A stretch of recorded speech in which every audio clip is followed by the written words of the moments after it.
Hello, good morning dear students.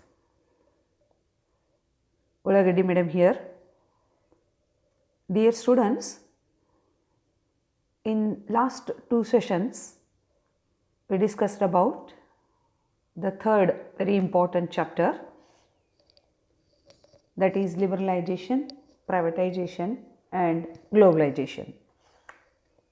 What we discussed, I will repeat and start today's session. As we all know that India adopted mixed economic system after independence, and mixed economic system, it is nothing but the golden mixture of the advantages of capitalist and socialist economies. And here public sector and private sector working side by side. And to attain the goal of economic development, mixed economy introduced so many rules and regulations.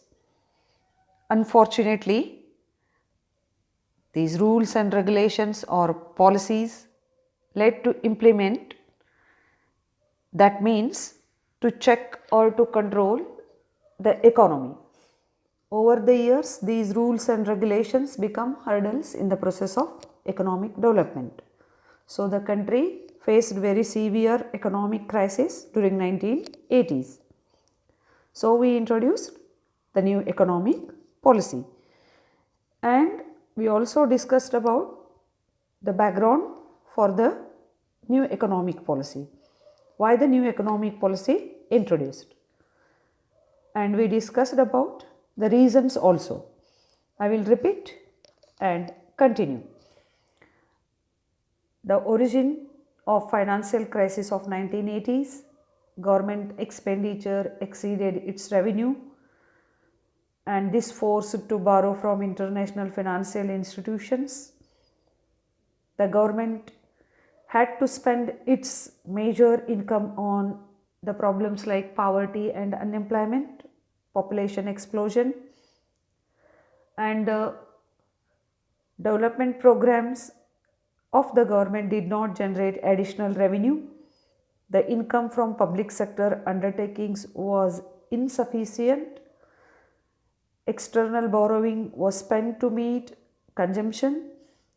GDP, that is fiscal deficit, rose to 8.5% of GDP. And one more interesting thing, sharp increase in imports, sharp decline in foreign exchange reserve, and erosion of international confidence. These are the reasons. So, in the year 1991, new economic policy introduced. Who was the Prime Minister? P.V. Narasimha Rao. Who was the Finance Minister? Dr. Manmohan Singh. Okay, the new economic policy that introduced with an intention to liberate the economy. And the new economic policy includes two important programs. One is stabilization program and another one structural adjustment program. We also discussed these two. And the new economic policy, why it is introduced, we also discussed. That to check inflation, control imports, boost exports, and to build, that is good stock of foreign exchange reserve, and to increase GDP, and to reduce expenditure on unwanted things, to check the poverty, unemployment, etc., etc. Yes, my dear students, today we are going to discuss about the first very important mantra of new economic policy, that is liberalization. Yes, as we all know that this new economic policy includes three terms. One is L, another one is P, and another one is G. What is LPG? Liberalization, privatization and globalization. And today we are going to discuss about what? We are going to discuss about liberalization. ವಿದ್ಯಾರ್ಥಿಗಳೇ, ಹಿಂದಿನ 2 ವರ್ಗಗಳಲ್ಲಿ ನಾನು ಈ ಹೊಸ ಆರ್ಥಿಕ ನೀತಿಯ ಬಗ್ಗೆ ಬಹಳಷ್ಟು ವಿವರಣಾತ್ಮಕವಾಗಿ ತಮಗೆ ಪಾಠ ಮಾಡಿದ್ದೇನೆ. ಆ 2 ವರ್ಗಗಳಲ್ಲಿ ನಾವು ಕಲಿತಂತಹ ಕೆಲವು ವಿಷಯಗಳು, ಅವುಗಳು ಬಹಳ ಮುಖ್ಯವಾದವುಗಳು. ಸೊ ಏಕೆ ಹೊಸ ಆರ್ಥಿಕ ನೀತಿ ಜಾರಿಗೆ ಬಂದಿತು, ಅವಕ್ಕೆ ಮುಖ್ಯವಾದಂತಹ ಕಾರಣಗಳು ಯಾವುವು, ಸೊ ಹೊಸ ಆರ್ಥಿಕ ನೀತಿ ಎಂದರೇನು, ಅದರಲ್ಲಿ ಇರತಕ್ಕಂತಹ ಮುಖ್ಯವಾದ ಕಾರ್ಯಕ್ರಮಗಳು ಯಾವುವು, ಒಂದು ಸಾರಿ ಅವುಗಳನ್ನು ಹೇಳ್ತಾ ಇವತ್ತಿನ ಪಾಠವನ್ನು ಮಾಡೋಣ. 1980ರ ದಶಕದಲ್ಲಿ ದೇಶ ಕಂಡಂತಹ ಆರ್ಥಿಕ ಮುಗ್ಗಟ್ಟು, ಸರ್ಕಾರದ ವೆಚ್ಚದ ಪ್ರಮಾಣ ತೀವ್ರವಾಗಿ ಏರುತ್ತಾ ಹೋಯಿತು, ಸರ್ಕಾರದ ಬೊಕ್ಕಸವು ಬರಿದಾಗುತ್ತಾ ಹೋಯಿತು. ಸೊ ಸರ್ಕಾರದ ಕಾರ್ಯಕ್ರಮಗಳು ಸರ್ಕಾರದ ಬೊಕ್ಕಸವನ್ನು ಅಥವಾ ಆದಾಯವನ್ನು ಗಳಿಸುವಲ್ಲಿ ಹಿನ್ನಡೆಯನ್ನು ಸಾಧಿಸಿದವು. ಸೊ ಬಂದಂತಹ ಆದಾಯವೆಲ್ಲವೂ ಅನುಭೋಗಕ್ಕೆ ವೆಚ್ಚವಾಗುತ್ತಾ ಹೋಯಿತು. ಒಟ್ಟು ದೇಶೀಯ ಉತ್ಪನ್ನ ಕಡಿಮೆಯಾಯಿತು. ಬಳಕೆಯ ಸರಕುಗಳ ಬೆಲೆಗಳು ಗಗನಕ್ಕೇರುತ್ತಾ ಹೋದವು. ರಫ್ತುಗಳು ಕಡಿಮೆಯಾಗಿ ಆಮದುಗಳು ಹೆಚ್ಚಾದವು ಮತ್ತು ದೇಶದ ವಿದೇಶಿ ವಿನಿಮಯದ ಸಂಗ್ರಹ ತೀವ್ರವಾಗಿ ಕುಗ್ಗಿತ್ತು. ಅಂತಾರಾಷ್ಟ್ರೀಯ ಮಾರುಕಟ್ಟೆಯಲ್ಲಿ ನಮ್ಮ ದೇಶದ ಹಣಕಾಸಿನ ಸಾಮರ್ಥ್ಯ ಸಾಕಷ್ಟು ಕುಗ್ಗಿತು ಅಂತ ನಾವು ಹೇಳ್ಬೋದು. ಇವೆಲ್ಲವುಗಳಿಗೋಸ್ಕರ ಸೊ ನಮ್ಮ ಸರ್ಕಾರ IMF, IBRD ಅನ್ನತಕ್ಕಂತಹ ಅಂತಾರಾಷ್ಟ್ರೀಯ ಹಣಕಾಸಿನ ಸಂಸ್ಥೆಗೆ ಸಾಲವನ್ನು ಕೇಳಲು ಹೋದಾಗ ಆ ಸಂಸ್ಥೆಗಳು ಸಾಕಷ್ಟು ಕರಾರುಗಳನ್ನು ಹಾಕಿ ದೇಶದ ಆರ್ಥಿಕ ದಿಶೆಯನ್ನು ಬದಲಾಯಿಸುವ ನಿಟ್ಟಿನಲ್ಲಿ ಹೊಸ ಆರ್ಥಿಕ ಯೋಜನೆಗಳನ್ನು ಜಾರಿಗೆ ತೆಗೆದುಕೊಂಡು ಬರಬೇಕು. ಜಾಗತಿಕ ಮಟ್ಟದಲ್ಲಿ ಅಥವಾ ದೇಶವನ್ನು ತಾವು ಸಾಕಷ್ಟು ನಿರ್ಬಂಧಗಳನ್ನು ತೆಗೆದುಹಾಕಬೇಕು ಮತ್ತು ಜಾಗತೀಕರಣ ಮಾಡಬೇಕು ಅಂತ ಹೇಳಿದಾಗ ಒಪ್ಕೊಂಡು ಇವು ಸಾಲ ತೆಗೆದುಕೊಂಡು ಬಂದು. ಸೊ ಈ ಹೊಸ ಆರ್ಥಿಕ ನೀತಿಯನ್ನು ಜಾರಿಗೆ ತಂದಂತಹ ಹಿರಿಮೆ ಯಾರಿಗೆ ಹೋಗ್ತದಪ್ಪ ಅಂತಂದ್ರೆ ಅಂದಿನ ಪ್ರಧಾನಮಂತ್ರಿ PV ನರಸಿಂಹರಾವ್ ಮತ್ತು ಹಣಕಾಸಿನ ಮಂತ್ರಿ ಮನಮೋಹನ್ ಸಿಂಗ್ ಅವರಿಗೆ ಹೋಗುತ್ತದೆ. ಸೊ ಈ ಹೊಸ ಆರ್ಥಿಕ ನೀತಿಯಲ್ಲಿ 2 ಮುಖ್ಯವಾದ ಕಾರ್ಯಕ್ರಮಗಳು ಬರ್ತಾವೆ. ಒಂದು ಸ್ಥಿರಾತ್ಮಕ, ಇನ್ನೊಂದು ರಚನಾತ್ಮಕ. ಸೊ ಅವುಗಳ ಬಗ್ಗೆ ನಾವು ಕೂಲಂಕುಷವಾಗಿ ಅಧ್ಯಯನ ಮಾಡಿದ್ದೀವಿ. ಈ ಹೊಸ ಆರ್ಥಿಕ ನೀತಿ ಅಂದ್ರೆ ನಾವು ಮೇಲಿನ ಮೇಲೆ ಹೇಳ್ತೀವಿ LPG ಅಂದರೆ ಏನಪ್ಪ? ಲಿಬರಲೈಜೇಷನ್, ಪ್ರೈವೇಟೈಜೇಷನ್, ಗ್ಲೋಬಲೈಜೇಷನ್. ಲಿಬರಲೈಜೇಷನ್ ಅಂದರೆ ಉದಾರೀಕರಣ, ಪ್ರೈವೇಟೈಜೇಷನ್ ಅಂದರೆ ಖಾಸಗೀಕರಣ, ಗ್ಲೋಬಲೈಜೇಷನ್ ಅಂದರೆ ಏನಪ್ಪ? ಜಾಗತೀಕರಣ. ಸೊ ಇವತ್ತು ನಾನು ಹೇಳ್ತಾ ಇರೋದು ಲಿಬರಲೈಜೇಷನ್ ಅಂದರೆ ಉದಾರೀಕರಣ. Yes my dear students, so these are the 3 new mantras of new economic policy of 1991. Let us try to understand these all.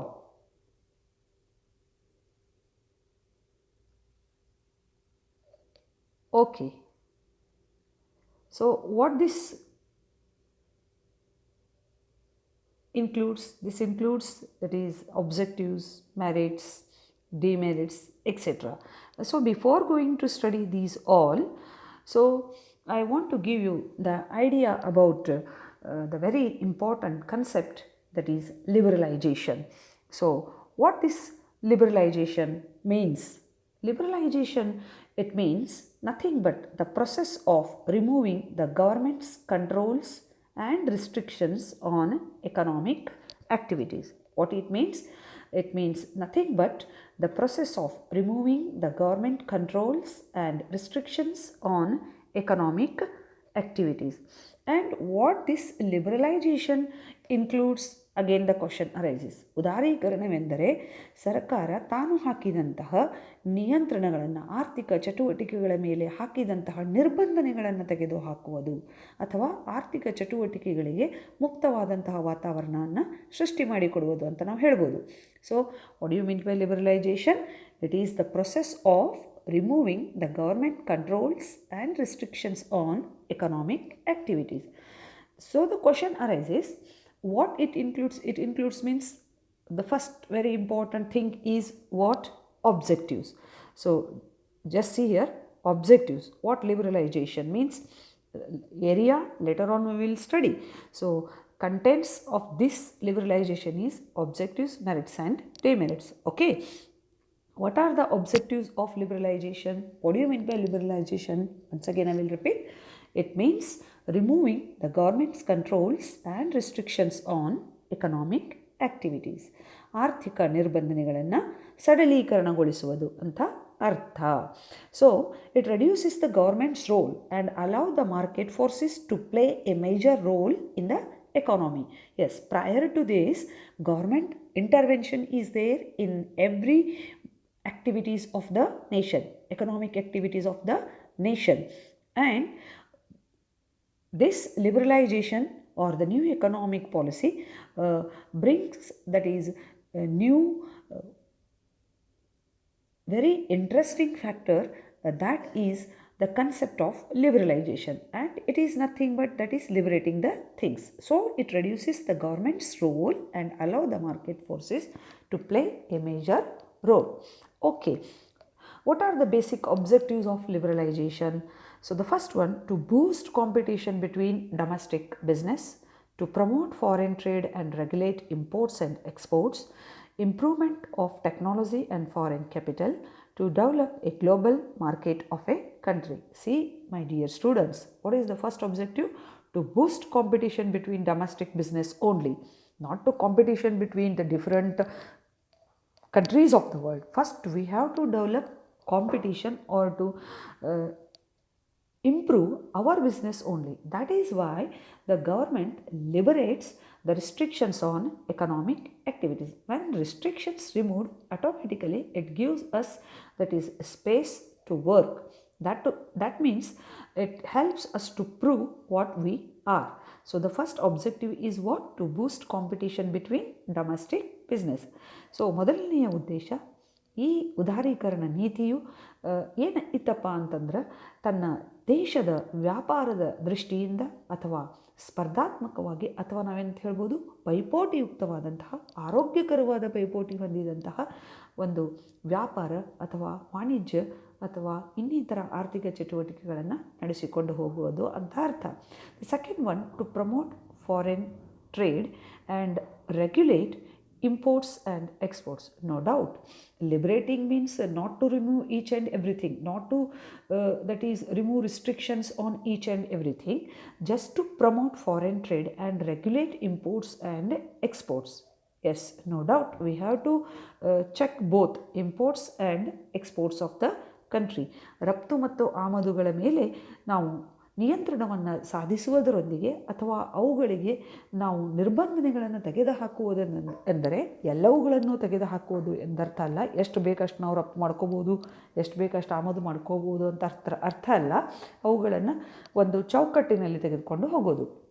Improvement of technology and foreign capital. No doubt, when the liberalization removes the restrictions on economic activity, automatically there is a chance to develop technology and foreign capital and to develop global market of our country.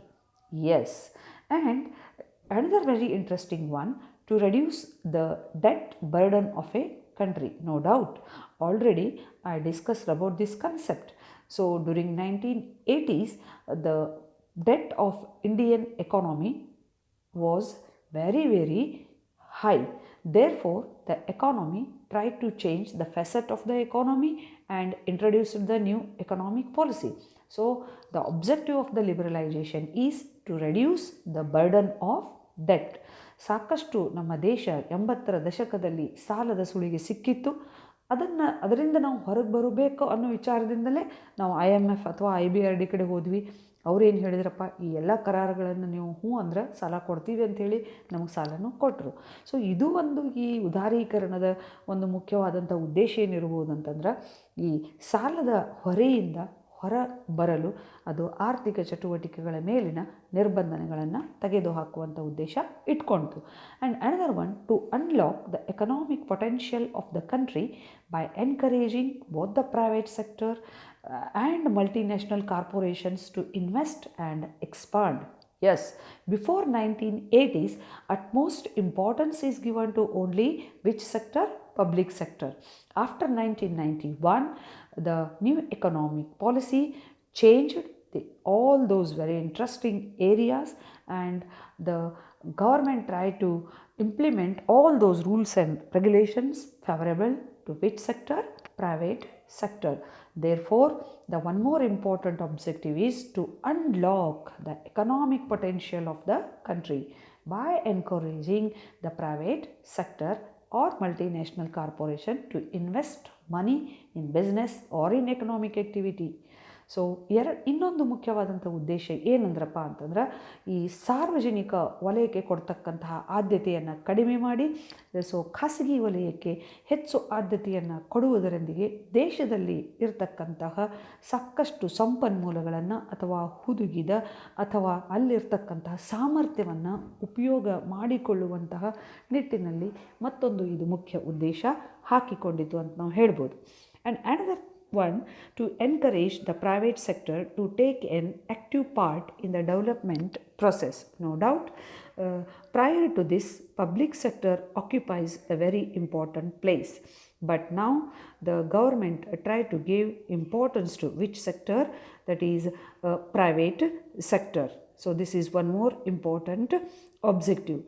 Another one, to reduce the role of public sector in future, that is industrial development. Yes, prior to 1991, public sector occupies a very important place. After, that is 1991, private sector occupies a very important place to introduce more competition into the economy with the aim of increasing efficiency. Yes, this is the very interesting point. More competition. By introducing more competition into the economy, the government the new economic policy try to increase the efficiency of the nation. Yes, my dear students.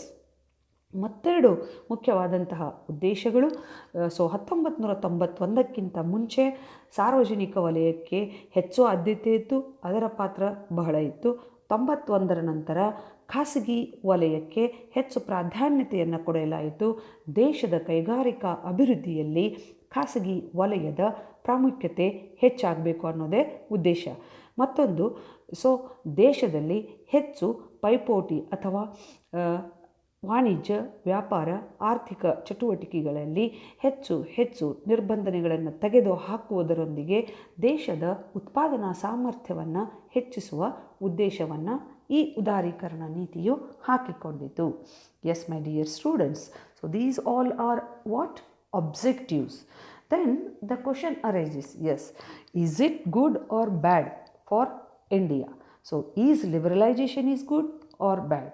Before going to discuss that is good or bad or it is harmful or harmless, just we will go through the merits and demerits. ಈ ಉದಾರೀಕರಣ ನಮ್ಮ ದೇಶಕ್ಕೆ ಎಷ್ಟು ಸೂಕ್ತ ಅಥವಾ ಸೂಕ್ತ ಅಲ್ಲ ಅನ್ನೋದಕ್ಕಿಂತ ನಾವು ಚರ್ಚೆ ಮಾಡೋದಕ್ಕಿಂತ ಮುಂಚೆ ಇದರ ಅನುಕೂಲತೆಗಳು ಮತ್ತು ಅನಾನುಕೂಲತೆಗಳ ಬಗ್ಗೆ ನಾವು ತಿಳಿಯುವಂಥ ಪ್ರಯತ್ನ ಮಾಡೋಣ. Yes, what are the merits and what are the demerits? Yes, my dear students, now I am going to discuss with you that is merits of liberalization. See here, I will go through the slide. Listen, the first one, free flow of capital. Liberalization has enhanced the flow of capital by making it affordable for business to reach the capital from investors and take a profitable project. Yes, free flow of capital. Liberalization means the name itself indicates that liberty is given to the economic agents of the nation, and this liberalization automatically increases that is interest of the entrepreneur class to invest their money, or it also attracts that is flow of capital from other countries of the world. So ಮುಕ್ತವಾದಂತಹ ಬಂಡವಾಳ ಬರುವುದು ಮತ್ತು ಹೋಗುವುದು ಅಥವಾ ಒಳಹರಿವು ಮತ್ತು ಹೊರಹರಿವು ಅಂತ ನಾವು ಹೇಳ್ಬೋದು. ಉದಾರೀಕರಣವನ್ನು ನಾವು ಮಾಡಿದಾಗ ಈ ಆರ್ಥಿಕ ಚಟುವಟಿಕೆಗಳ ಮೇಲಿನ ನಿರ್ಬಂಧನೆಗಳನ್ನು ತೆಗೆದಾಗ ಸಾಕಷ್ಟು ಬಂಡವಾಳ ನಮ್ಮ ದೇಶಕ್ಕೆ ಬಂತು ಅಥವಾ ಬರಬಹುದು ಅಂತ ನಾವು ಹೇಳ್ಬೋದು. ಇದು ಒಂದು ಅನುಕೂಲಕರ ಒಂದು ಅಂಶ. And second one, diversity for investors. The investors will be benefited by investing a portion of their business into a diversifying, that is asset class, no doubt. So when the government liberates the economic activities of the nation, definitely it boosts the interest of the investors to diversify their assets, no doubt. Then third one, impact on agriculture. In this area, the cropping designs have experienced a huge change, but the impact of liberalization cannot be accurately measured. Government restrictions and interventions can be seen from production to distribution of the crop. Yes, this is the very important area. So where little bit we failed, that is impact on agriculture. In this area, the cropping design have experienced a huge change, but the impact of this liberalization cannot be accurately measured. So the government restrictions and interventions can be seen from production to distribution of the crop pattern. So when we liberate the things, when we remove the restrictions on activities related to the agriculture, definitely new things enter into the Indian agriculture, whatever it may be. It may be technology, or it may be high yielding varieties of seeds, or it may be that is fertilizers, pesticides, or inputs. So it takes time, because as we all know that Indian agriculture is a traditional one, primitive method of agriculture is practiced in our country, and so on. So ಮೂರನೆಯ ಮುಖ್ಯವಾದಂತಹ ಒಂದು ಅಂಶ, ಕೃಷಿಯಲ್ಲಿ ನಾವು ಸಾಕಷ್ಟು ಅನುಕೂಲಕರವಾದಂತಹ, ಮತ್ತು ಎರಡು ನಾವು ಹೇಳ್ಬೋದು. ಸೊ ಇಲ್ಲಿ ಅನುಕೂಲತೆ ಆಯಿತು ಅಥವಾ ಇಲ್ಲ, ಇದಕ್ಕೆ ನಮಗೆ ಕಾಲಾವಕಾಶ ಬೇಕಾಗಿತ್ತು. ಯಾಕಂತಂದ್ರೆ ನಮ್ಮ ದೇಶ ಕೃಷಿ ಪ್ರಧಾನ ದೇಶ ಅಂತ ನಾವು ಹೇಳ್ಬೋದು. ಅಷ್ಟೇ ಅಲ್ಲ, ಸೊ ಇಲ್ಲಿ ಬದಲಾವಣೆಗಳನ್ನು ನಾವು ಯಾಕೆ ಮಾಡ್ಕೊಳ್ಬೇಕು, ಹೇಗೆ ಮಾಡ್ಕೊಳ್ಬೇಕು ಅನ್ನೋದಕ್ಕೆ ಕಾಲಾವಕಾಶ ಬೇಕಾಗಿತ್ತು. ಆದರೂ ಕೂಡ ಕೃಷಿ ರಂಗದಲ್ಲಿ ಸಾಕಷ್ಟು ನಾವು ಬದಲಾವಣೆಗಳನ್ನು ತೆಗೆದುಕೊಂಡು ಬಂತು ಲಿಬರಲೈಸೇಷನ್ ಅಂತ ನಾವು ಹೇಳ್ಬೋದು. Then what are the demerits of the liberalisation? So what are the demerits of the liberalization? The first one, the weakening of the economy. Enormous restoration of political power and economic power will lead to weakening the entire Indian economy. Yes, no doubt. When each and everything is liberating, controls and restrictions on economic activities removed, market oriented economy introduced, and it reduces the government role and allow the market forces to play a major role. What it means? It means economic power and political power restoration that will lead to weakening the Indian economy. Second one, technological impact. Fast development in technology allows many small-scale industries and other businesses in India to either adjust or to changes or shut their. Yes, so this technological impact, fast development of that liberalization or introduction of new economic policy adversely affects, that is small-scale industries of the nation.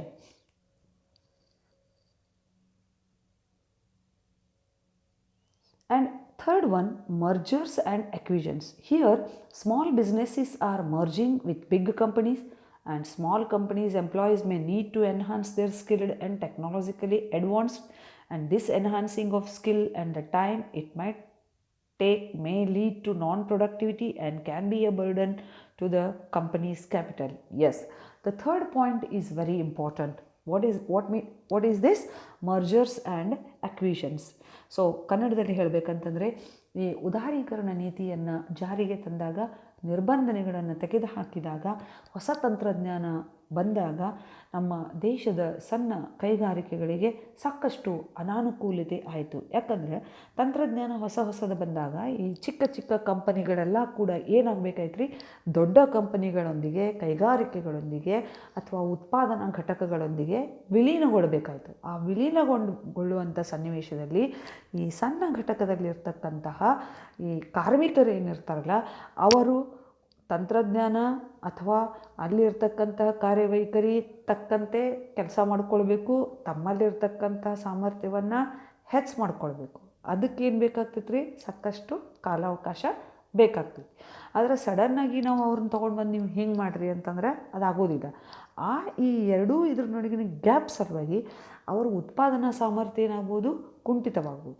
ಅವರ ಉತ್ಪಾದನಾ ಸಾಮರ್ಥ್ಯಕ್ಕೆ ಏನಾದರೂ ಪೆಟ್ಟಾತಂದ್ರೆ ಆ ಉತ್ಪಾದನಾ ಘಟಕದ ಬಂಡವಾಳದ ಮೇಲೆ ಸಾಕಷ್ಟು ಅನಾನುಕೂಲಕರವಾದಂಥ ವಾತಾವರಣ ಆಗ್ತು ಅಂತ ನಾವು ಹೇಳ್ಬೋದು.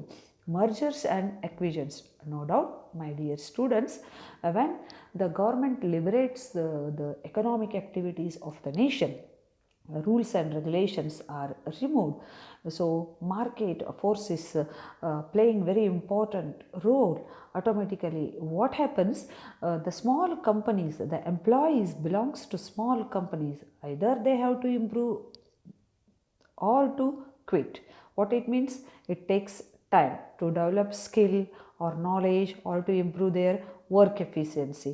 Otherwise it leads to non-productivity, and definitely it becomes the burden of the company's capital, or it leads to other economic problems or internal damage to that particular company.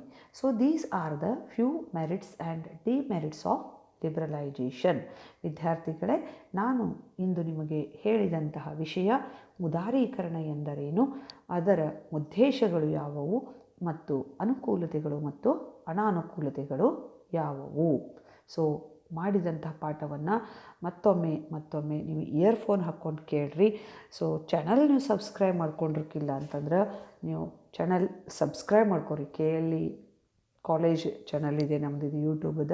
So go through the videos and try to write down the points. Okay, so take care of your health, stay home, stay safe and stay inspired. See you in the next session.